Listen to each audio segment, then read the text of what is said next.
एक मत किया जाए, कैसे देश के लोगों को एक दूसरे के साथ होकर निर्णय लेने के लिए प्रेरित किया जाए, जिससे कि देश में एकता की भावना स्थापित हो। आदरणीय सभापति जी, मुझे बड़े दुख के साथ कहना है कि आजादी के बाद एक तरफ संविधान निर्माताओं के दिल दिमाग में एकता थी, लेकिन आजादी के बाद विकृत मानसिकता के कारण या स्वार्थवश अगर सबसे बड़ा प्रहार हुआ तो देश की एकता के मूल भाव पर प्रहार हुआ। विविधता में एकता, ये भारत की विशेषता रही है। हम विविधता को सेलिब्रेट करते हैं और इस देश की प्रगति भी विविधता को सेलिब्रेट करने में है। लेकिन गुलामी की मानसिकता में पले बड़े लोगों ने, भारत का भला न देख पाने वाले लोगों ने, और जिनके लिए हिंदुस्तान 1947 में ही पैदा हुआ ये जो धारणा बनी थी, उनके लिए वो विविधता में विरोधाभास ढूंढते रहे। इतना ही नहीं, विविधता के इस अमूल्य खजाना है हमारा, उसको सेलिब्रेट करने के बजाय उस विविधता में ऐसे जहरीले बीज बोने के प्रयास करते रहे ताकि देश की एकता को चोट पहुंचे। आदरणीय सभापति जी, हमें विविधता का उत्सव हमारे जीवन का अंग बनाना होगा और वही बाबा साहब आंबेडकर को सच्ची श्रद्धांजलि होगी। आदरणीय सभापति जी, मैं संविधान के प्रकाश में ही मेरी बातों को रखना चाहता हूं और इसलिए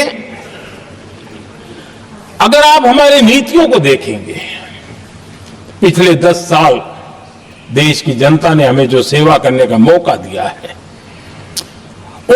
हमारे निर्णयों की प्रक्रिया को देखेंगे तो भारत की एकता को मजबूती के देने का निरंतर हम प्रयास करते रहे हैं। आर्टिकल 370 देश की एकता में रुकावट बना पड़ा था, दीवार बना पड़ा था। देश की एकता हमारी प्राथमिकता थी, जो कि हमारी संविधान की भावना थी, और इसलिए धारा 370 को हमने जमीन पर काट दिया, क्योंकि देश की एकता हमारी प्राथमिकता है। आदरणीय सभापति जी, इस इतने बड़े विशाल देश में अगर आर्थिक रूप से हमें आगे बढ़ना है, हमारी व्यवस्थाओं को और विश्व को भी निवेश के लिए आना है, तो भारत में अनुकूल व्यवस्थाएं चाहिए। और उसी में से हमारे देश में एक लंबे अरसे तक जीएसटी को लेकर के चर्चा चलती रही। मैं समझता हूं इकोनॉमिक यूनिटी के लिए जीएसटी ने बहुत बड़ी भूमिका अदा की है। उस समय पहले की सरकार का भी कुछ योगदान है। वर्तमान समय में हमको इसको आगे बढ़ाने का अवसर मिला और हमने इसको किया, और वो भी वन नेशन वन टैक्स उस भूमिका को आगे बढ़ा रहा है।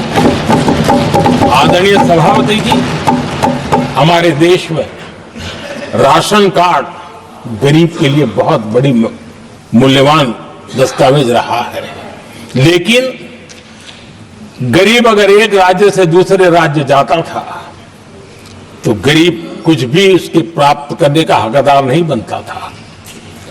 इतना बड़ा देश पर उसका किसी भी कोने में जाए उसका उतना ही अधिकार है। एकता के उस भाव को मजबूत करने के लिए हमने one nation one ration card की बात को मजबूत किया।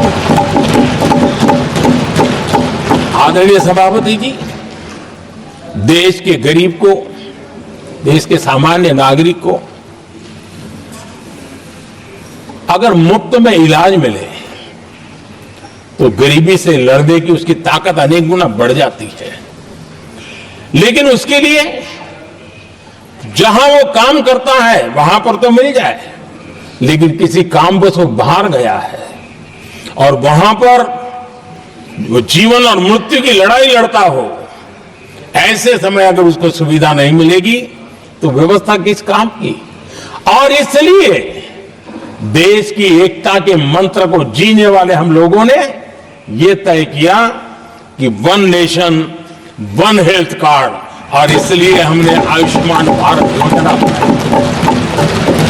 आज बिहार के दूर दराज क्षेत्र का व्यक्ति भी अगर पुणे में कुछ काम कर रहा है और अचानक बीमार हो गया तो उसके लिए आयुष्मान कार्ड होना बहुत इनफ है, उसकी सेवा मिल सकती है।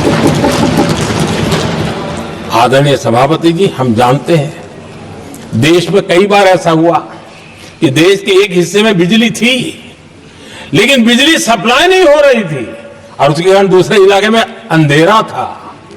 और पिछली सरकार में हमने विश्व के अंदर भारत की बदनामी हेडलाइन से हुआ करती थी अंधेरे की, वो दिन हमने देखे हैं। और तब जाकर के एकता के मंत्र को लेकर के संविधान की भावना को जीने वाले हम लोगों ने वन नेशन वन ग्रिड को परिपूर्ण कर दिया। और इसलिए आज बिजली के प्रवाह को निर्विरोध रूप से हिंदुस्तान के हर कोने में ले जाया जा सकता है। आदरणीय सभापति जी, हमारे देश में इंफ्रास्ट्रक्चर में भी भेदभाव की बू आती रही है। हमने उसे मिटा करके देश की एकता को ध्यान में रखते हुए, एक संतुलित विकास को ध्यान में रखते हुए हमने उस भेदभाव, उस भावना को खत्म करके एकता को मजबूत किया। हमने नॉर्थ ईस्ट हो या जम्मू कश्मीर हो, हिमालय की गोद के इलाके हो या रेगिस्तान के सटे हुए इलाके हो, हमने पूरी तरह इंफ्रास्ट्रक्चर को एक सामर्थ्य देने का प्रयास किया है ताकि एकता के भाव को अभाव में से कारण कोई दूरी पैदा न हो, उसमें से बदलने का हमने काम किया। आदरणीय सभापति जी, युग बदल चुका है और हम नहीं चाहते हैं कि डिजिटल के क्षेत्र में हैव्स एंड हैव्स नॉट की स्थिति बन जाए। देश के लिए समान रूप से, और इसलिए दुनिया के अंदर बड़े गर्व के साथ हम कहते हैं कि भारत का जो डिजिटल इंडिया की जो सक्सेस स्टोरी है उसका एक कारण है हमने टेक्नोलॉजी को डेमोक्रेटाइज करने का प्रयास किया है। और उसी का भाग है ये हमारे संविधान निर्माताओं ने हमें दिशा दिखाई है कि हमने ऑप्टिकल फाइबर हिंदुस्तान की हर पंचायतों तक ले जाने का प्रयास किया है ताकि भारत की एकता को मजबूती देने में हमें ताकत मिले। आदरणीय सभापति जी, हमारा संविधान की अपेक्षा है एकता की, और इसी को ध्यान में रखते हुए हमने मातृभाषा के महात्म्य को स्वीकारा है। मातृभाषा को दबा करके हम देश के जनमानस को संस्कारित नहीं कर सकते, और इसलिए हमने न्यू एजुकेशन पॉलिसी में भी मातृभाषा को बहुत बल दिया है। और अब मेरे देश का गरीब का बच्चा भी मातृभाषा में डॉक्टर इंजीनियर बन सकता है, क्योंकि हमारा संविधान सबसे पीछे है, उनकी सबसे दरकार करने का हमें आदेश देता है। इतना ही नहीं, हमने क्लासिकल लैंग्वेज की दिशा में भी कई लैंग्वेजेस जो जिनका हक बनता था उनको हमने उस स्थान पर रख करके हमने उनका सम्मान किया था। देश भर में एक भारत श्रेष्ठ भारत का अभियान देश के एकता को मजबूत, नई पीढ़ी को वो संस्कारित करने का काम हमारी तरफ से चल रहा है। आदरणीय सभापति जी, काशी तमिल संगमम और तेलुगु काशी संगमम ये आज एक बहुत बड़ा इंस्टीट्यूशनलाइज हुआ है और समाज के निकटता को मजबूती देने का एक सांस्कृतिक प्रयास भी हमारा चलता रहा है, क्योंकि उसका कारण यही है कि संविधान की मूल धारा में भारत की एकता का महात्म्य स्वीकार किया गया है और उसको हमें बल देना चाहिए। आदरणीय सभापति जी, संविधान के आज 75 वर्ष हो रहे हैं, लेकिन हमारे यहां तो 25 वर्ष का भी महत्व होता है, 50 वर्ष का भी महत्व होता है, 60 साल का भी महत्व होता है। जरा हम इतिहास की तरफ नजर करें कि संविधान यात्रा के इन महत्वपूर्ण पड़ाव का क्या हुआ था।